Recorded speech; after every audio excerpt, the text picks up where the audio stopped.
What's up guys? Kumusta kayo? It's me again, Joseph Kate. So for today's video guys, let's talk about paano bayaran ang credit card natin sa BDO. Kasi pwede siyang bayarin guys sa GCash, Maya, and others e-wallets.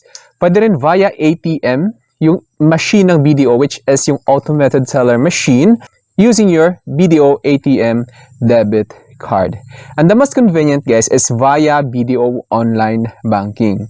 Kaso para lang ito sa may mga savings sa BDO guys. Kasi kapag nakalink yung savings account natin sa BDO online banking, ma-access natin, pwede tayong makabayad ng credit card bills natin. Hindi lang sa credit card bills natin, pwede rin sa PLDT, sa ibang credit cards as well. Kaya kung wala kayong savings account sa BDO guys, so wala kayong choice kundi gamitin yung ibang way para makabayad sa BDO credit card natin. Kasi pwede rin bayaran ito guys, yung credit card natin gamit yung BPI online at saka yung Metrobank online banking and other online banking. Kasi lahat naman sila guys actually may pay bills features tulad ng Maya, GCash, Cbank, and others. Actually lahat-lahat guys ng mga e-wallets and online banking services may kanya-kanya silang pay bills features. Kaya there's nothing to worry about in paying your BDO credit card bills. Dapat alam nyo lang kung paano yung steps para hindi maligaw yung payment ninyo. Pero bago yun, nais muna kitang imbitahan na mag-subscribe sa YouTube channel ko kung bago ka pa lang kasi marami pa po akong i-share ng mga tutorials, knowledge, and experience of mine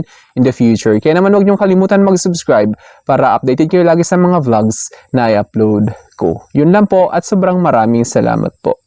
So as you can see guys, ayan, you can pay your BDO credit card through several methods, including BDO online banking or the BDO Pay app by using the Pay Bills feature tulad ng sabi ko.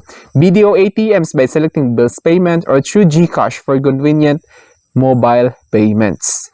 You can also enroll BDO auto charge for automatic monthly payments or visit a BDO branch to make a payment in person. So, yung sinasabing auto debit guys is ililink yung savings account niyo sa BDO sa credit card niyo. So, pagdating na due date, automatic i-debit yung outstanding balance niyo sa credit card.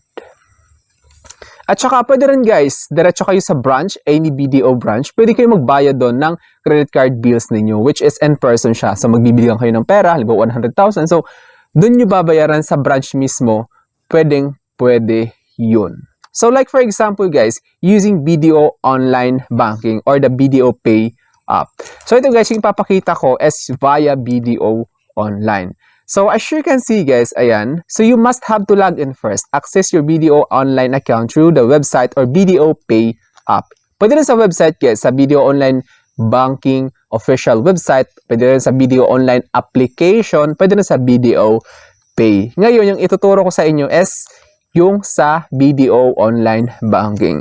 Then pagka-login niyo guys, next is navigate to pay bills. Tap on the pay or pay bills option. So kasi sa baba, pagka-login niyo may mga papilian doon.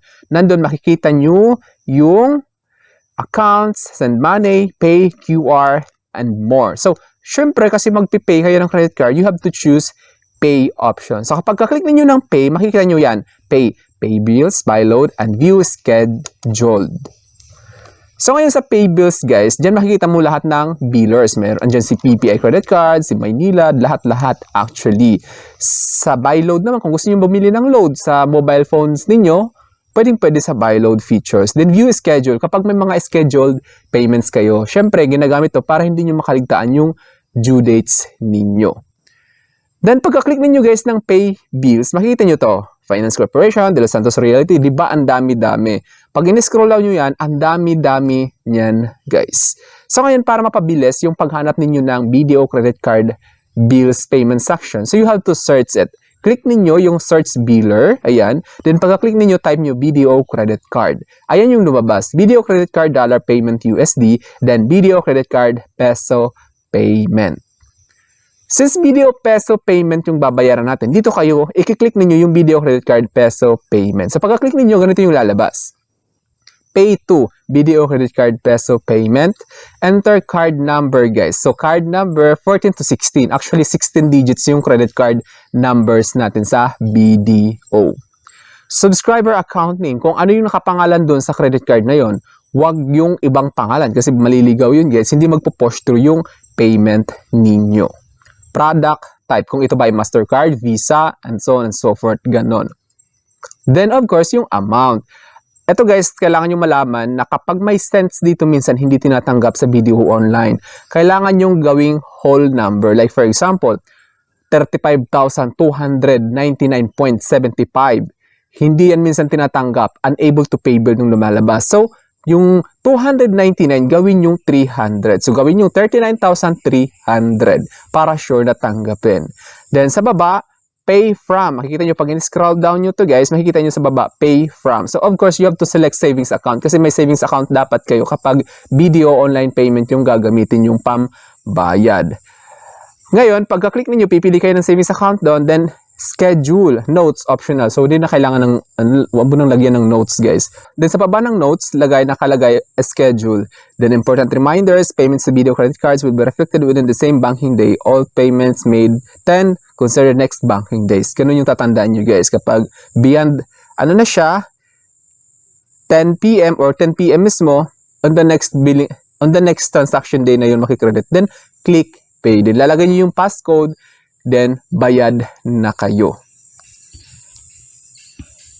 Then ngayon kapag nasa ibang platform naman guys, like for example sa Cbank or sa GCash, sa Maya, sa BPI Online, and other online banking of course, you have to choose also the pay section. Like for pipiliin niyo yung payment section, yung sa hahanapin niyo yung biller section. Hanapin niyo yung BDO credit card. Tulad ng ginawa niyo dito sa online banking, i-search niyo rin yung BDO credit card. Then ilagay ninyo yung card number, yung pangalan, at saka kung magkano yung babayaran ninyo. Kasi kapag nagkaroon ng discrepancy sa pangalan at saka sa account number ninyo or sa credit card number, magkakaproblema yung payment nyo guys. Dapat, kung BDO, dapat BDO talaga. Hindi pwede yung BDO, yung credit card ninyo, tapos pinili nyo yung BPI, tapos yung nilagay ninyo is yung credit card number ng BDO, hindi siya tatanggapin. Kaya naman dapat alam nyo guys kung ano yung dapat na pagkasunod-sunod. Tapos ito guys, just a quick reminder lang na yung credit card number, credit card expiry date, at saka yung CVC sa likod, mga confidential details yan. Dapat iniingatan nyo yan guys. Kasi kapag nagkaroon ng leak or nalaman ng iba, nakuha, napicturan, lahat ng details, pwedeng gamitin yan sa online transaction.